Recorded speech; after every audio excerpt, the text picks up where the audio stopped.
Good afternoon. First at the top, I wanted to note that the President has been briefed on the situation in London. He just spoke to Prime Minister May, and we'll have a readout on that situation and that call soon. We obviously condemn today's attack in Westminster, which the United Kingdom is treating as an act of terrorism.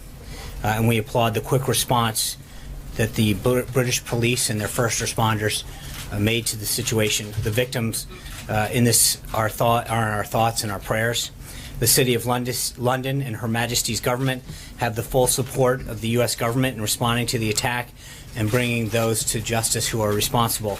We will provide you with further updates as warranted and, as I mentioned, a readout of the President's call with the Prime Minister. Turning to the events of today, this morning the President received his daily intelligence briefing. He stopped by in the Women in Healthcare panel hosted by the Centers for Medicare and Medicaid Systems Administrator Seema Verma, and also that event was tended by the Vice President and the Health and Human Services Secretary, Dr. Tom Price. Healthcare professionals have seen the challenges of implementing Obamacare firsthand. They're a valuable asset to the President and his team as we continue to consider and enact policies like the American Health Care Act that will make health care more accessible and affordable for everyone.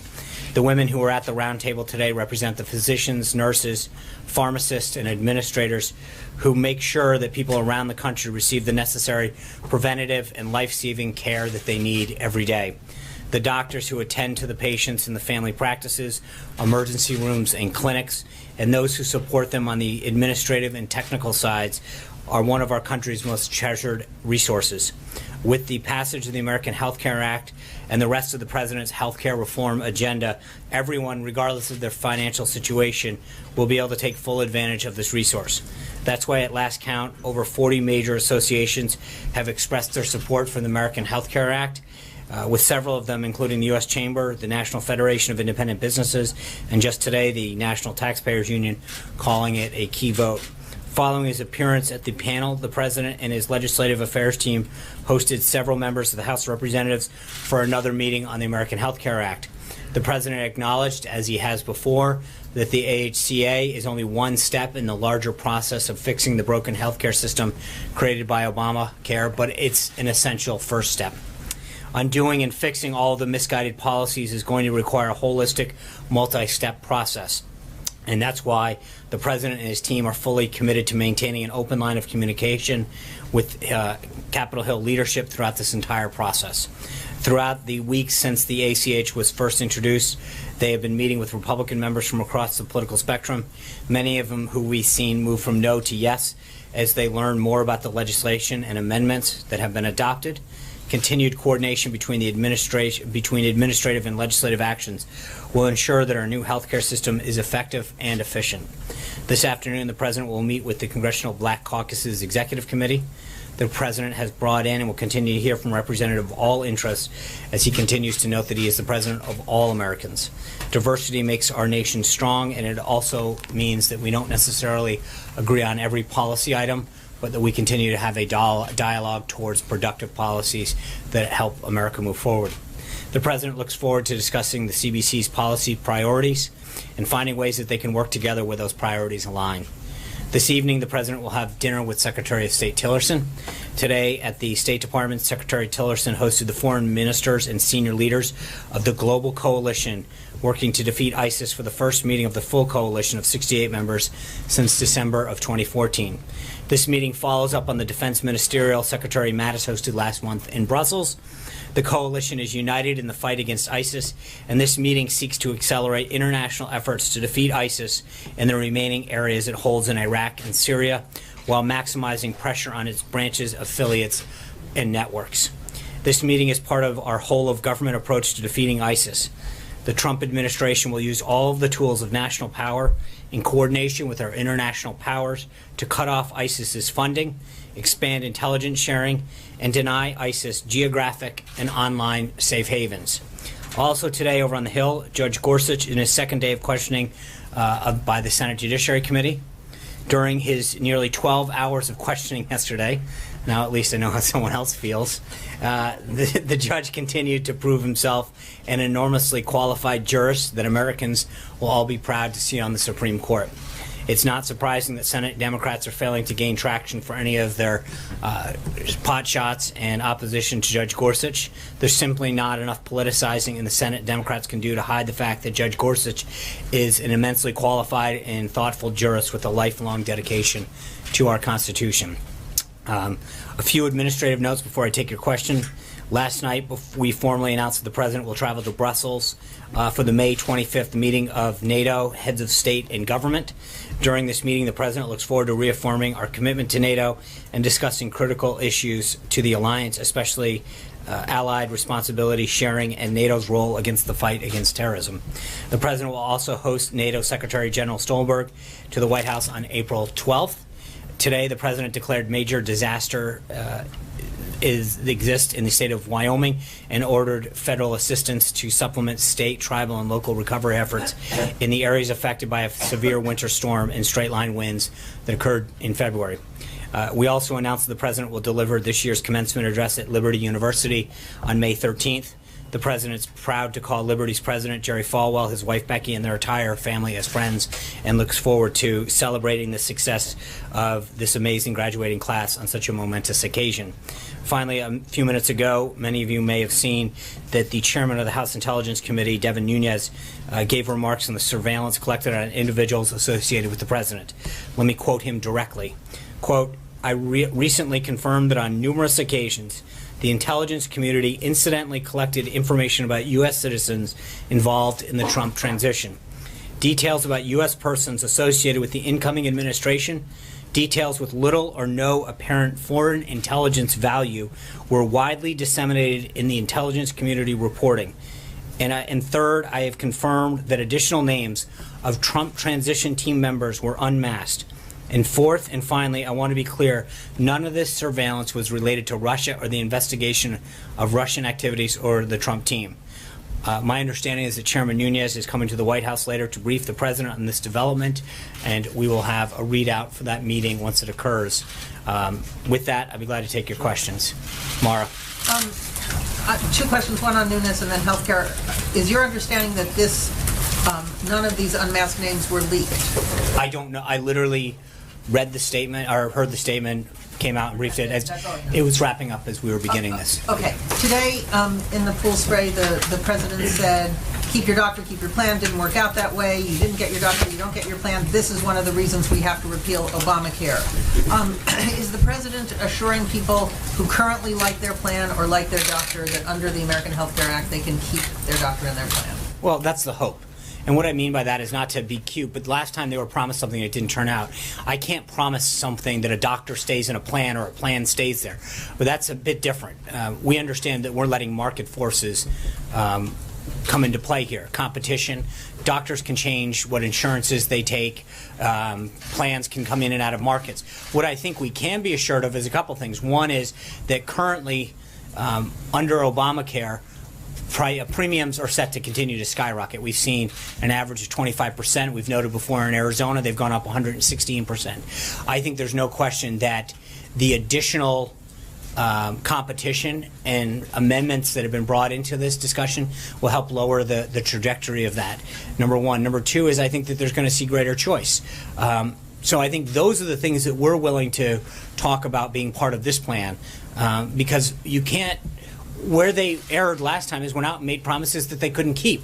And I think that one of the problems that they did is that they've tried to suppress market forces and competition, and instead of lowering costs and increasing choice, which is what they sought to do, it did the opposite. So that's where this is headed, and I think that's important. John. Thanks a lot, Sean. On the AHCA, Mark Meadows, who appears to be a firm no in terms of his opposition to the replacement bill, said that 25 members of the Freedom Caucus are opposed to this replacement bill. Do you dispute those numbers? I'm not going to share our whip count. I know we saw Lou Barletta, who was a hard no, come out and say he's yes. Steve King, I believe, had been a no. He's a yes.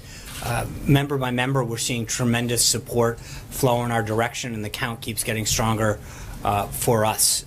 So I'm not going to start to get into yes or no's, but I would just say that, former Congressman Mulvaney, now Director of OMB Mulvaney, who is a leader in that caucus, has been a very strong advocate of this policy. As you know, he's been up on the Hill talking to his former colleagues, assuring them of the effort and why the process has to go the way it does.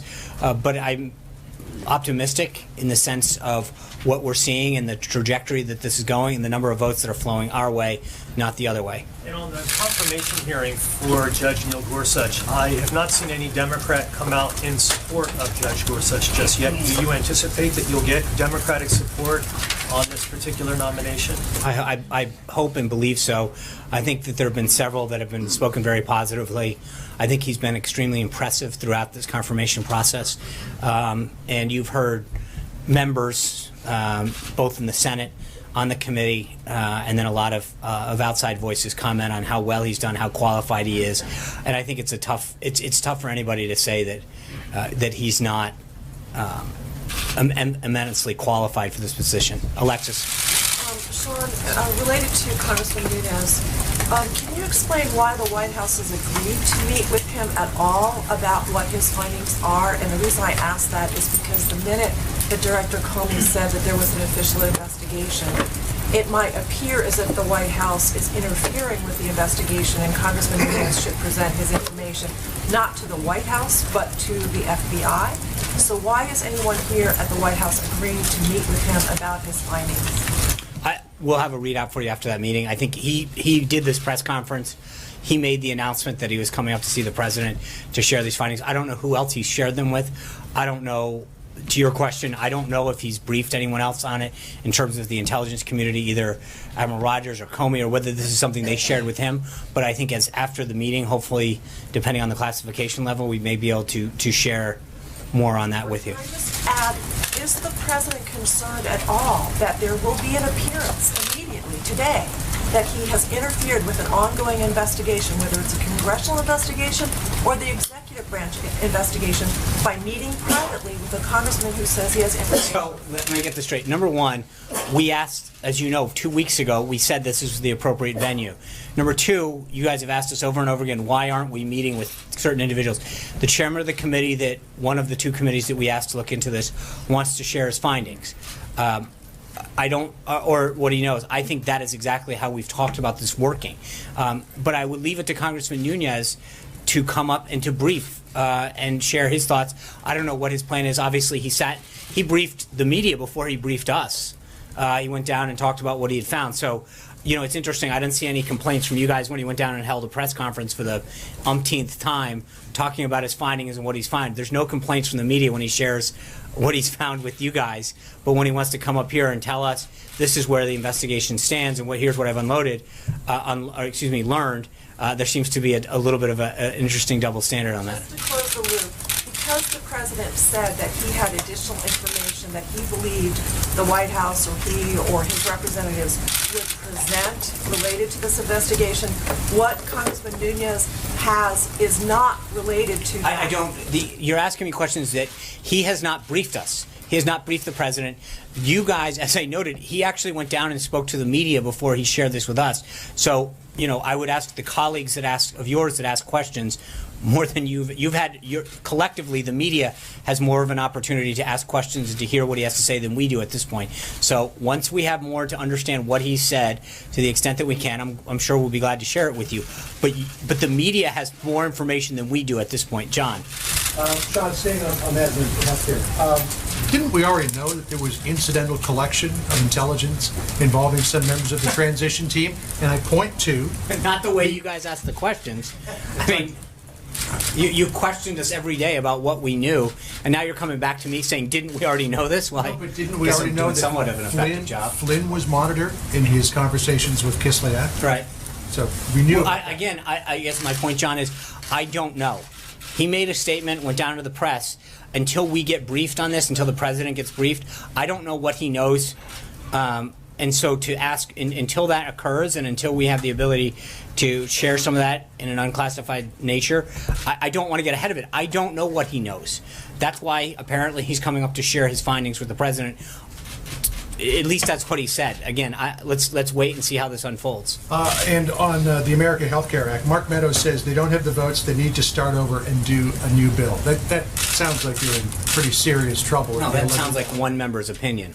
As I mentioned, He represents a large contingent. no, of people but who again, oppose I the just bill. named a few of the members that are part of that caucus that have come on board. I think that, look, every day you see more and more of those members from that caucus and throughout the entire conference expressed their support for the bill. The president was up yesterday for a while talking to them. We've had members in. The vice president's been actively engaged. Mick Mulvaney, Reince Priebus, Mark Short, and Rick Dearborn, who lead our Leg Affairs team.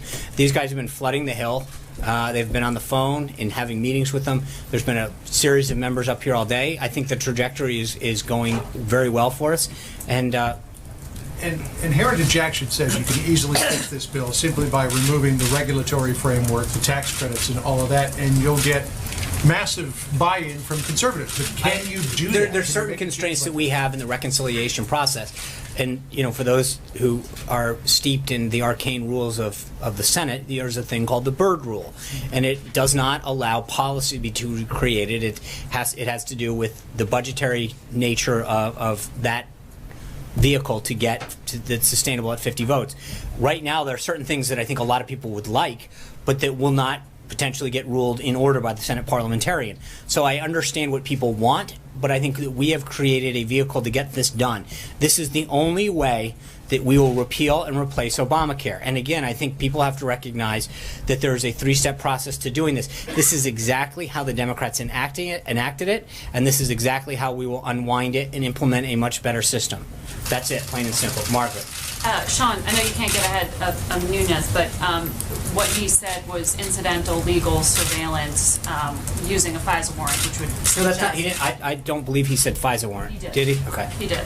And that's why I'm asking this question, which is, does the Trump administration have the presumption that foreign leaders or foreign nationals will not be surveilled when they are in contact with No, Trump? Again, as I said, I don't want to start talking or guessing what he may say or may not say or explain this. I think that we will have more information, or I hope to have more information, once the president is briefed, and to find out, what else has gone on in terms of additional information on this. But I do think it is a starting revelation, and there's a lot of questions that need to get asked. I think it's interesting. All of the questions are in the presumptive negative towards us, as opposed to, why was this taking place? Why were people surveilled? Ostensibly they were involved in the campaign. Because it's not. No. The question is the question. Presumption. What was your presumption that foreign nationals? Well, no. It's not a when they were presumption. in contact Actually, I'm not the one. not be Right. Respectfully, I'm not the one with the presumption. You guys are. I even come up here presuming anything. I actually started my comments off by saying Well, that I presume that foreign nationals are being monitored by U.S. intelligence And- when they are talking to. Okay, and then I think the question. Then I think there's a series of questions, which is how many times was an individual picked up? Why were they picked up? Were they unmasked? Again, a lot of this, if they're picked up during a FISA warrant, is that American citizens are prohibited by law from being unmasked, from quote having their name put out there. Why would someone's name get put out there? What ways were they described? There's a lot of questions that need to get asked. Those are the relevant issues that need to get asked. How many times was one individual followed? Did their name get unmasked, and why? But there's a lot of things that need to get followed up on. We're not at that position yet, as I've said now multiple times. The chairman's going to come up here, brief the president. I don't know to what extent and to what detail, but hopefully as we move forward, we will have more. Is this what you've been? Because you've said there's more information to come. More information to come. Is this what I you don't were know. gesturing towards? I don't know. For the 8th time, there is no. We don't know what he's going to come up here and explain and share. And until that happens, for me to talk about, where we think this is headed, again, we're not in the business of trying to get to this point yet. We say this is what they have. We've asked that the investigation be conducted and that people gather up information. What they have and to what extent, we'll know soon. April. Sean, I have a series of questions on the topic. Gwen Carr, the mother of Eric Garner, met with an official here at the White House yesterday. She's looking for fairness and justice in her son's case.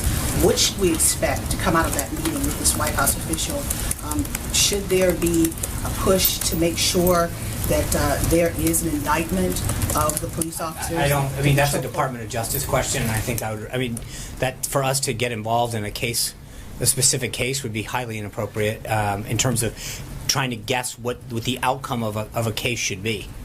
Well, along that line, the official, according to Ms. Carr, reached out to the Department of Justice's Civil Rights Division, had the wrong number, called another department and had the right number. Now, in previous administrations, to include the Obama administration and other administrations, the Department of Justice had limited the numbers of people to call over to the Department of Justice. Has the Attorney General, this Attorney General Sessions, changed that memo? What has he done in reference? Well, it would have to be reissued. That's a separate issue. In terms of every Attorney General issues a memo going back to, I think Mukasey was the first one that maybe post-Watergate. I'm trying to remember who issued the first one, but it has been a practice of, I think, almost every Attorney General to issue a memo spelling out the procedures that officials in the Justice Department contact the White House and who they can contact and the nature of which and what their exceptions are, et cetera. Those memos get crafted by each administration, by each new Attorney General. I would refer you back to the Department of Justice on the status of that under this Attorney General. So how many officials here have that right to call the Department of Justice? I don't know. Again, I would refer you to the Department of Justice. But was there wrongdoing in this effort to call over to the Department I don't of know. Justice? I don't know the nature of. I'll have to look into what you're asking, but I would again refer you back to the Department of Justice. Hunter. Yes, thank you, Sean. I have two quick questions. Last November, President Trump dismissed reports he was trying to obtain security clearances for his children as, quote, a typically false news story. Now there are reports Ivanka Trump is indeed attempting to obtain a clearance. What changed there? Well, at the time, it was not true. I mean, she wasn't obtaining a security clearance. So it was not accurate then. There was no. I think we addressed it during the transition. An official had actually just inquired. There was no actual attempt at the time. The official in question was removed from the transition team. They had merely made an inquiry into what it would take to get an SF-86 process moving forward. No paperwork was ever drawn. No account was open, and that official was let go. At this time, as I mentioned yesterday, Ivanka has decided to go above and beyond and act in certain ways to ensure that she complies with certain rules by maintaining the Federal Records Act, getting a security clearance so that if she is privy to any information that is classified, she has to abide by the same rules and regulations in terms of being in a room and how it's handled, et cetera. We've taken appropriate measures to do that. I mentioned the statement yesterday, and we'll stick by it. And John. a second question on Paul Manafort. The Associated Press has published a report based on documents that he had a plan to, quote-unquote, benefit Vladimir Putin for a client. And with him back in the headlines, I'm just wondering if you still stand by the comment that he had a quote-unquote limited role in the campaign, and if you could explain a little bit more about how spending months as the campaign's top official is a limited role. Yeah, thank you. I've tried to avoid commenting. I know I've talked to a lot of you about the individual stories, but I think obviously this one's started to catch a lot of buzz. So to comment briefly on this, I think nothing in this morning's report references any actions by the president, the White House, or any Trump administration official. I think that's got to be clear from the get-go. The report is entirely focused on actions that Paul took a decade ago regarding. He's a former advisor of the campaign, and the actions that came to light this morning are about a client that he had last decade. I know I commented on this the other day, and clearly I should have been more precise with respect to Paul's role. So let me clarify this and kind of go through the facts. Paul was hired to oversee the campaign's delegate operation. He had played a significant role in the convention and delegate operations of 4 previous Republican nominees: Bob Dole, former Presidents George H.W. Bush, Ronald Reagan, and Gerald Ford. And to be clear, he got the job done on the delegates. The president won the Republican nomination after months of speculation after a potentially contested convention. In total, he was involved in the campaign for a total of just under 5 months.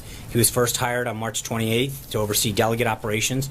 He was made the chief strategist and campaign chairman on May 19th, and his relationship with the campaign ended on August 19th.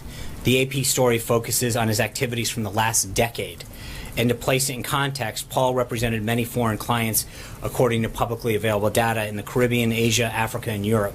His representation of foreign clients is public and similar to the work of Tony Podesta, a Clinton campaign fundraiser whose brother John chaired Hillary Clinton's campaign. Last year, not last decade, Tony Podesta lobbied against sanctions for Russia's largest bank. And John Podesta, Clinton's campaign chair, sat on the board of a Russian-based energy company. This was something tied to Hillary Clinton, who was the face of the failed Russia reset policy. So it's not even close. That's what we're talking about now isn't even close to her most significant role with respect to Russia. As Secretary of State, Hillary Clinton, along with the Obama administration, approved a deal that gave Russia 1/5 of America's uranium reserves. Hillary's husband, former President Bill Clinton, received over $500,000 by a paid speech by a bank connected to the uranium deal, and Vladimir Putin personally called the former president and thanked him for giving the speech. So an individual who worked for less than the campaign for 5 months for the president's 2-year-long campaign, who worked with a Russian entity a decade ago, is the subject of rampant media speculation all day long, even though the Clintons had much more expensive and extensive ties. Well, as Secretary of State, Hillary was crafting a policy she said was designed to, quote, strengthen Russia. And to be clear, the president has no personal financial dealings with Russia. His ties are limited to hosting a contest in Russia once and selling a Palm Beach home to a businessman in 2005. That's it.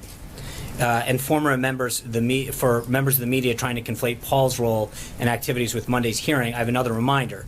Numerous individuals, including former Obama Director of National Intelligence James Clapper and acting CIA Director Mike Morrell, and members of the Intelligence Committee from both parties who have been briefed, have said across the board that they have seen zero evidence of any collusion between the Trump campaign and Russian officials. And that's not going to be changed by a former business dealings of a campaign staffer from a decade ago. Hold on. Sarah. Thanks, John. You and other senior administration officials have sought to assure skeptical Republican lawmakers that Phase 2, these regulatory modifications, will address some of their concerns. So what is Secretary Tom Price waiting for? Why not roll out Phase 2 now if the vote is looking like it's going to be a very close margin? I think in some of those cases, it's tied to it's all one package, and that's why I think you saw some of the stuff he is working on, some of the stuff he is doing, but I think the important piece is to get the Phase 1 part of it done.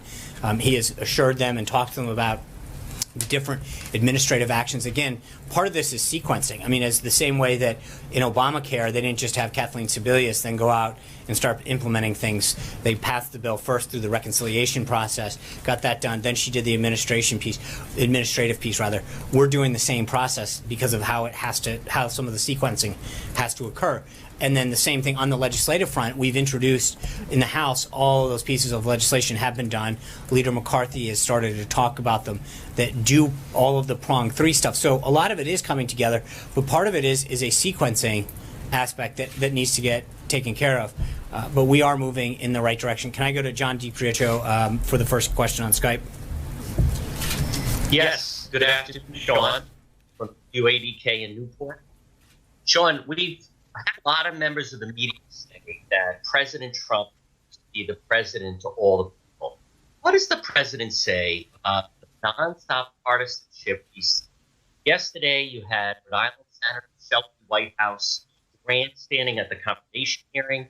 You had Elizabeth Warren before there even was a hearing with a big piece in the Boston Globe condemning the confirmation.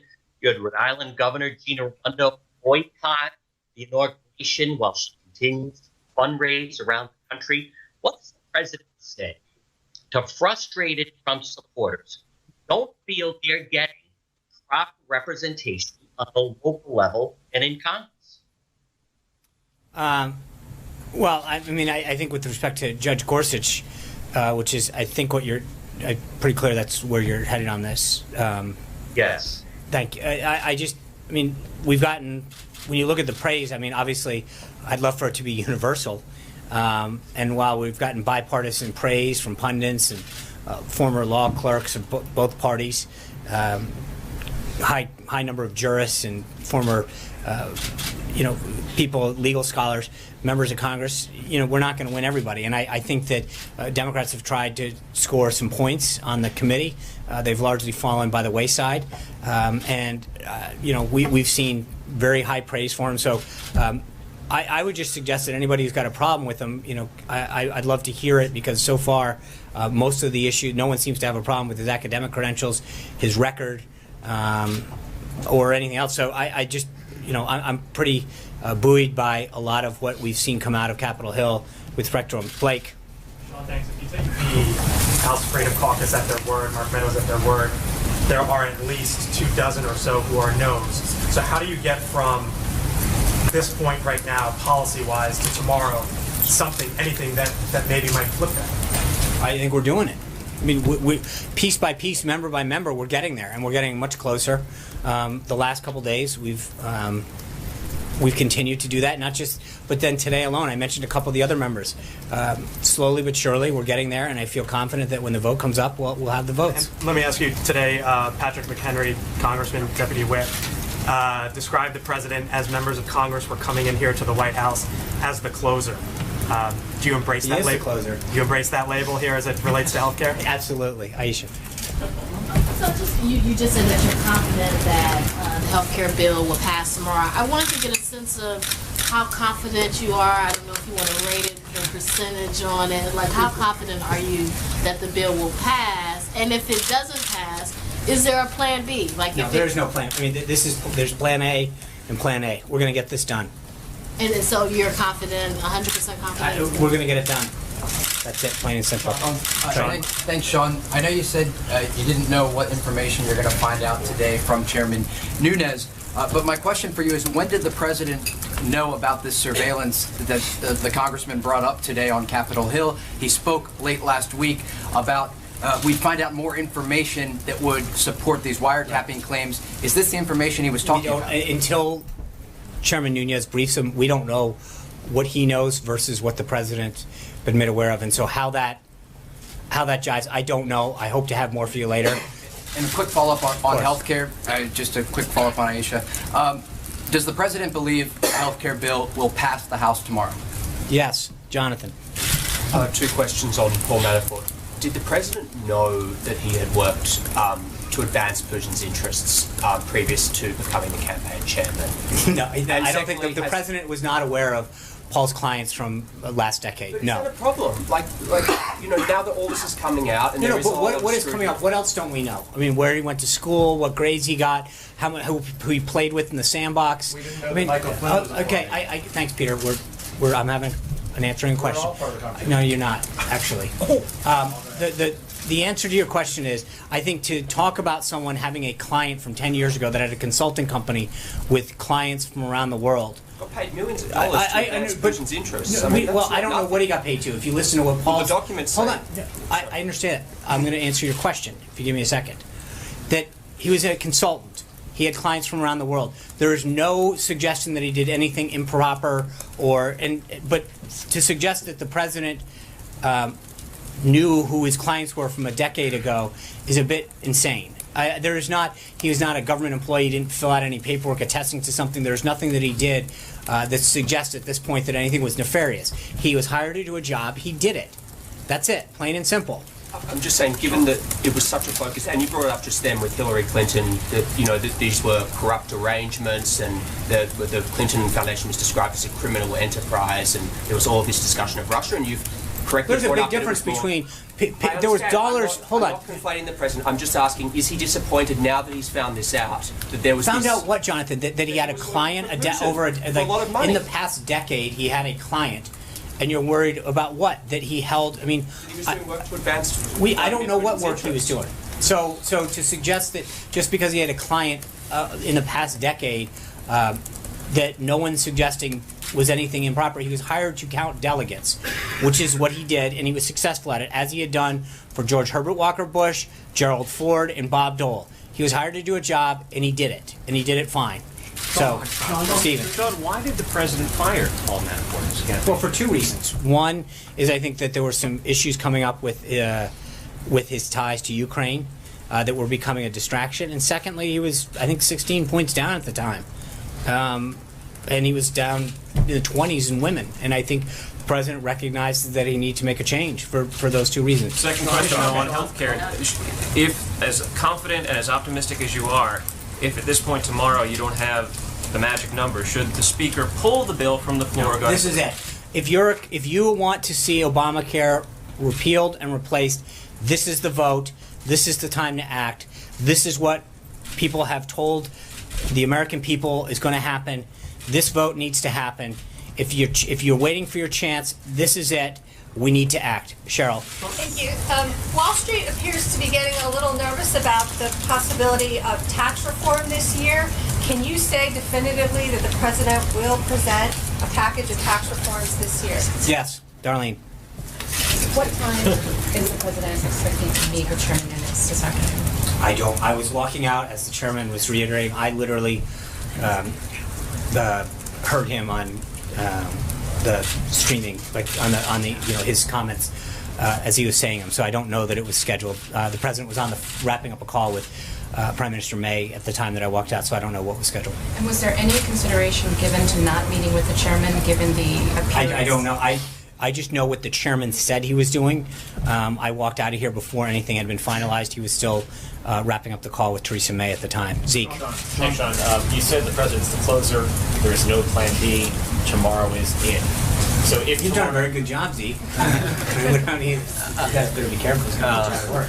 So if tomorrow night's outcome doesn't go your way, if the vote fails, what should we then read into the president's ability to negotiate and close deals, the White House's ability to plan any sort of legislation and a legislative calendar? Well, look, and I know what you're trying to get me to, but we feel very good about the trajectory of this. Members continue to come with us. The numbers going higher and higher, not lower and lower.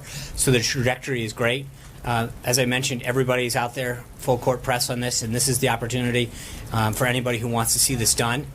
But I just want to be clear. We have a robust agenda: tax reform, as I just mentioned, trade, immigration. There's a lot of other things that need to get done, and I think there's continued to be widespread support. In a lot of cases, bipartisan support for the president's agenda, and so we're going to continue to roll on that.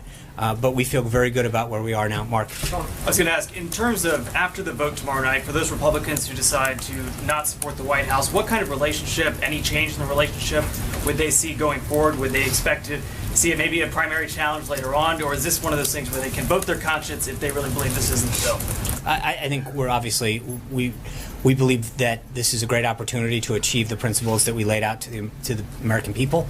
We're not looking. This is not. The president made clear yesterday when he visited with the conference. He's not there to threaten them. He's there to explain the political landscape to them and to explain that I think that when you keep your promise, no matter what business you're in, you tend to be rewarded by whether it's your customers, your friends, your family, your voters. That Washington for too long has suffered a deficit of trust, and that we made very clear to the American people, if you gave us this opportunity and this honor to govern, that we would get certain things done, and this was at the top of that list. And this bill represents the best chance of repealing and replacing Obamacare and instilling a patient-centric healthcare system that increases choice and lowers costs, and that this is the only train leaving the station. Jonathan. Thank you, Sean. I felt that you were going to... Okay, do you want to take a breath? Sure. Sean, would then candidate Donald Trump have hired Paul Manafort to such an important and prominent position in his campaign if he had known that he had had a $10 million contract with somebody so close to Vladimir Putin to, quote, greatly benefit the Putin government? If he had known that, would he have hired him? I don't know. I don't want to... Paul was hired, as I said, to count delegates. That's why he was brought in, as he had been for George W. Bush, Gerald Ford, Bob Dole. He did his job. That's what he's there for. And run the campaign. He was chairman of the campaign. After what, May 19th or something. But again, I'm not going to... And to run the convention. I mean, you'll acknowledge it was a very prominent role. Yeah, but to as he had done for the other three, he had held very significant... Look, so again, you're basically saying, hey, the work that he did, he had a client a decade ago. Would he have? I don't know the answer to that. $10 million to promote the interests of Vladimir. I don't. The answer to your question, I don't know. To look back right now and to say, if we knew now what we know then, would we have done things different? I don't know. That's a question that the president would have to weigh at the time. But he definitely didn't know. No. You're saying he didn't know? No, he did not know. Of course not. To suggest that, I mean, that's like, you can think about how many people are involved in a campaign of some sort. And granted, in this campaign, it was run lean and mean. But to suggest that everybody knew everybody's background, did they pay their taxes? How much did they pay? What deductions did they take? Who did they work for in the prime? He have disclosed that? I mean, he didn't Disclosed work for what? That he had done work on behalf of an adversary of the United States. Again, I'm not here to vouch for what he did or how. I don't know. But I'm just. I don't want to know, wouldn't he? Maybe not. I don't know what the circumstances were at the time, and I don't know what exactly worked. So for me to start to infer that what he did or did not do was anything improper is not appropriate at this time. I don't know what work he did. I know what he was hired to do, and he did his job. Shane. I want to ask about Paul Manafort here too. You were saying he wasn't. Are you saying he wasn't disappointed to learn in the last 24 hours? I don't know. I haven't asked the. I don't know. No, because again, you're. I don't know, because the story that came out this morning said that he had this client. Paul's put out a statement that suggests this is what he did, this is how he handled it. You've all read the same. We have not spent a ton of time going to investigate what he did for that client a decade ago. Is the president disappointed I really have not discussed the president's with their. I know what he's made very clear. He hired him to do a job. He did the job well. He got him over the finish line. On August 19th, he was let go of the campaign for the reasons that I mentioned. Did you say if Paul Manafort played any role with the hiring of any people in the federal government after the election? Not to my knowledge at all. John. Thank you, Sean. Going back to the American Health Care Act, there was always nervousness that moving too quickly on it would leave some very dangerous points in the details. Several publications, including Sarah's, reported today that as a result of a change of a few words, veterans who benefited from a program called Veterans Affairs or had the option of getting tax credits would now get neither under the new legislation, and that 7 million veterans would be cost health care. Is the administration following this and is urging Congress to do anything about it? Most veterans get their health care either through TRICARE or through Medicare if they're over 65 or a combination thereof. Correct? And this is, well, but there's two programs. One is the Veterans Affairs program, and the other is the option, this is under the current law, to have tax credits. And my understanding, again, from Sarah's publication this morning and several others, is that 7 million veterans could possibly lose both under this program. Yeah, I'd have to follow up with you. I'm not aware of any modifications to TRICARE in particular that would have that effect. So, Kristen. Sean, thanks. On Monday, the president accused former President Obama and Democrats of rushing through the health care law, jamming it through, when in fact they actually debated it for about a year. This health care law was rolled out about 15 days ago. So don't you run the risk of rushing this through, of not giving it enough time for public debate? I think Republicans have talked about repealing and replacing Obamacare since 2010. We've campaigned on it in every election since. The principles that are in a lot of these have been very public for a long time. I understood, but you just rolled out the specifics, Sean. You just rolled out and it's gone through 3 committees, 2 of which had unanimous Republican support. The other, I understand that, but we're working it through the process. This was something the president campaigned on, told the American people it would be his top priority. Republicans who ran for the House and Senate said that it would be a top priority. It's something that they talked about for 7 years, Kristen. So to suggest that we're rushing anything, I think we've done this very, very, very deliberately and very responsibly to make sure that people could read it. So, again, with all due respect to the folks who tackled this in the past, we actually put the bill online, let everyone in the entire world read it, didn't jam it through, and to quote former Speaker Pelosi, say, if you want to read the bill, wait till we pass it. We actually let the American people in the entire world read what was in it, watch the process occur, and I think that is a much more open and transparent process. Let me just ask you a quick question about the terror attack. You said that the president's been briefed. He also spoke with Prime Minister Theresa May. Can you give us any more information about who may have been behind it? And should Americans have any concern? No, it would be highly security irresponsible at changes this that they should point. expect I know to the British government is investigating this as an act of terrorism at this moment. So for me to sort of get out and ahead of, I know our Homeland Security team and our National Security team are in contact with them. Secretary Tillerson's issued a statement, as has Homeland Security Secretary Kelly. So we are continuing to monitor the situation. We're in touch with officials in the British government. As I mentioned, as I was walking out here, the president was finishing up a call with Prime Minister May, and so we'll try to have an additional readout to you to the extent that that's possible. But we're going to provide the assistance we can to the British government to help get to the bottom of this. At this time, it would be highly irresponsible for us to get out in front of British officials. Charlie. You mentioned that there is no Plan B, that Plan A is the only vehicle, the only train leaving the station, I believe you said. Does that mean that if the plan fails, if the bill fails, will the president move on to other issues he's concerned about, like trade, and leave Obamacare in place? And if so, how long is he comfortable with leaving it in place? Well, as I mentioned, I mean, we're not going to leave it in place because we're going to repeal and replace it tomorrow, move it through the Senate, and the president will sign the bill. We continue to see the enthusiasm and momentum come into our direction. So I'm not looking, as I mentioned, we're not looking at a Plan B. We have Plan A. It's going to pass, and we're going to go from there. Jessica.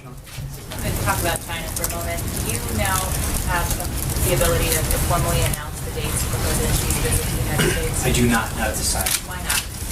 Because that's not how it works. You don't just get because that's something that we continue to work with President Xi and the Chinese government to coordinate the final dates and times, and then obviously we coordinate the announcement with them as well. But trust me, when we're ready, we'll let you and everyone else know. Are you going to be prepared to talk about the parameters of the bilateral relationship at that time? I'm sure that my guess is there will be a lot to discuss at that time. Jeff. John, has the president asked the FBI director or the NSA or any other agencies involved to come here to the White House and brief him on this new information, or is it just the intel chair? And if so, why not? Well, Jeff, it just happened. So it's a silly question to ask me literally as I'm walking out here when the chairman was wrapping up an event saying that he is announcing that he's coming down here. It's not like we picked up the phone and then called everyone else. The first step is to actually hear what he has to say and to find out who else he's briefed, where he's got that information from, and then we'll take the next steps going forward. Is this the first of several meetings that you? I don't know. It's literally just happened as I was walking out here. So to suggest that other steps have occurred until that briefing occurs, we'll see what this leads to. I don't know, Cecilia. What's the state of his credibility tonight? The Wall Street Journal, which has been very supportive of his candidacy and agenda, simply raised the question that he is not. Doing very well, and they said he could be on the verge of being a fake president. What do you believe the state of his credibility is as we sit here today in week 9? I think the president has made several promises to the American people, and he's kept them. He appointed Neil Gorsuch as the judge, which was one of 20 people on a list. He withdrew from the Trans-Pacific Partnership. He established a 5-year lobbying ban and a foreign ban on Lifetime, which is all what he said he was going to do. He said he was going to cut regulations, and he did that. He said he was going to start to bring back jobs. He did that. He said that he was going to start to pay real attention and respect taxpayers, bringing down costs. He's already done that. He's backed a plan to repeal and replace Obamacare. We've talked about it ad nauseum. He's talked about putting forth a budget that puts defense first. He did that. He took action on Dakota and Keystone Pipeline. He did that. I think when it comes to the president making promises to the American people and keeping them, he's got a pretty high record of doing it. Sean, if I can ask you about the conversation we've been having about Paul Manafort, but not specific to Paul Manafort. When Michael Flynn's name came up at the time, having not registered as a foreign agent, there was a lot of focus on the vetting process that goes into individuals. Back then you said, we trust people to fill out the appropriate forms that they need to. He has been referring to the president, he has been very committed to making sure we institute high standards here and we're held to them. So given your words, is it sufficient to trust the information that the people you hire give you? And can you say with certainty right now that there isn't anybody else that's working in the interests of another foreign government, working for this government right now? It's a good question, Peter, because there's a big difference between working for a campaign or an entity where there's no forms to fill out. When you work for the United States government, especially here in the White House, you fill out a clearance form, you fill out an employment form that asks certain questions under the penalty of law. Those questions, hold on. Still got through, I guess. No, well, but again, he filled out forms under the penalty of law. I don't know what was on his forms or what not was on his forms. Remember, what the president let him go for was not being truthful to the vice president, not necessarily for what was on a form, which I do not know what he filled out or did not fill out. If somebody fills out a form here, an SF-86, a security clearance form, or another employment document, and lies on that form or misleads, then they're going to face the penalty of law on that. That's a big difference between saying when someone was hired on a campaign or another entity that they should disclose everything in their past, whether or not they, who their clients were, what. But again, I mean, if someone presented a resume and it was faulty, sure, I think that if that was as you recall, there was another person during the transition that was named to a position that was discussed as not being truthful with some of their works. We let them go. That was people write things, they have jobs, they describe themselves in certain ways, and every time that I'm aware of that we've had an incident where someone has not been forthright and truthful, we've let them go. But when you work for the United States government, you actually fill out security clearance forms, employment forms under the penalty of law. None of those cases occurred in the past, and to dredge up someone's work from a decade ago, it's not that Paul wasn't truthful. Just to be clear, you're trying to conflate something that's not there. You're trying to make the accusation that somehow he was dishonest or distruthful. No, you are. I'm not asking about Paul Manafort at all. Who are you asking about? In fact, what I'm asking is, can you say with certainty that right now that there's nobody working for this White House that is presently working in the interests of a foreign government? I can tell you that every form has been filled out. So you trust that there's absolutely. You've got to. I mean, people are filling out forms. So to sit here and ask me whether I can vouch for whatever it is, a few hundred people that have filled out everything, that would be ridiculous for me to stand here and suggest that I possibly could. What I can tell you is under the penalty of law, every single person has filled out a form that is being vetted by whatever level of classification that they need to get by the appropriate law enforcement agencies or HR entities. But I can't prevent somebody from fully disclosing everything on their taxes or filling out a form. What I can tell you is that if there's an instance brought to our attention where someone has misled it, either they will be referred to the appropriate law enforcement agency or dismissed, or appropriate action will be taken. But yes, there is no tolerance for that. And then very quickly in regards to Devin Nunes and the fact that he's going to come today and the comments that you began the briefing by telling us. On March 4th, the president tweeted, "How low has President Obama gone to tap my phones during the very sacred election process? This is Nixon Watergate. Bad or sick guy." Does the president stand by his statement that President Obama is a bad or sick guy? I think the president's tweets stand for themselves. So we've talked about that. I'm going to answer the question. Okay. So you said it stood for itself. I know. I think the president's tweets speak for themselves. As for the rest of the tweets, let's see, as we've mentioned before, how this process evolves and what information we can further gather out. Sean? Thanks, Sean. On the executive order on energy independence, that's been delayed for several weeks now. Can you hold on? Why would it be delayed? Your office said that it was going to be released several weeks ago. It wasn't, and then there were reports consequently that said it would be released, and it hasn't been. So can you give us? I don't. With all due respect, I don't believe I ever announced that that was scheduled to come out. Okay. Can you tell us when it will be released? No. And can you and also In it addresses the Clean Power Plan, which is the Obama-era climate change regulation.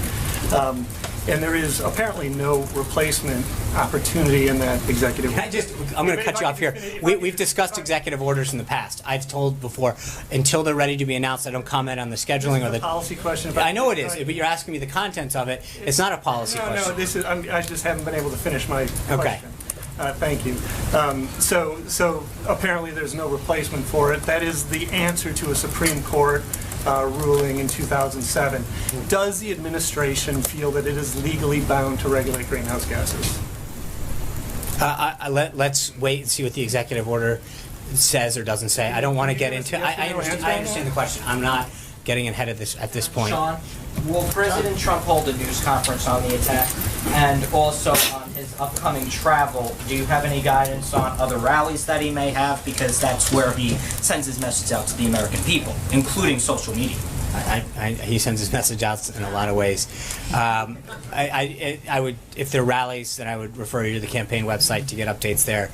As for future press conferences, just stay tuned on when the next one's going to be. Sean, when you learn that the members of the president's team may have been in contact with someone who the intelligence community and a federal judge has deemed to be a little bit dodgy. Does that give you any pause at all? Who are you referring to? The people who are subject to the FISA order. So, I'm sorry, can you rephrase so that? it's a reference to Nunes. Members of the president's team, whether it's the transition or the campaign, are said to have been in contact, been picked up by, when they were in contact with someone who was the subject of a FISA order. Does that give you any pause at all? I don't know. Given the things that you haven't known before about Manafort and Flynn, etc. Not until we know further details. I think to get ahead of what we suggest, what we know. Until we know what the chairman's going to brief him on. For me to suggest what he is going to reveal to him about whom and when and how would be inappropriate at this point to comment on. I'm going to go to Elizabeth Crisp out of Baton Rouge, Louisiana. Hi, Sean. Thanks. Last year, Louisiana suffered one of the worst flooding disasters in our nation's history. Today, thousands of people remain displaced and communities are struggling to rebuild. With support from the Obama administration, the state received about $1.6 billion in flood assistance through the CDBG program. The state's seeking $2 billion more federal aid, and our governor has asked for President Trump's support. So my question is twofold. What is the Trump administration's position exactly on the federal government's role in long-term disaster recovery efforts? And also, can Louisiana count on this administration's support for additional flood recovery assistance? Thanks, Elizabeth. I believe the process works such that the governor makes a request to FEMA. FEMA then puts it through the process. I'm not aware of what the request is or where it stands in the process, and I'd refer you back to FEMA on that. This is actually this is aid separate from FEMA. Okay. It's the long-term part. Okay, so I know that the budget that was just presented allows for substantial funding for humanitarian assistance, including disaster, refugee program funding in priority areas. I think at this point the budget process has just kicked off, and we will now begin the process of working with Congress on watching them draft a budget and talk about our priorities and where they go forward. The president will have a full budget out in May. And so that would be an appropriate time to do that. But I would refer you back to the governor at this point and figure out where that stands in the process. Cecilia? Can you say today with certainty that Paul Manafort never tried to pressure or encourage the campaign to take on a more pro-Russia position on any issues? Not that I'm aware of. I can't. But there's nothing that suggests that was the case. And on Nunes, from what you know about what he has said so far, is the White House viewing this in any way as vindication on the president's wiretapping tweets? I would refer you to his comments specifically.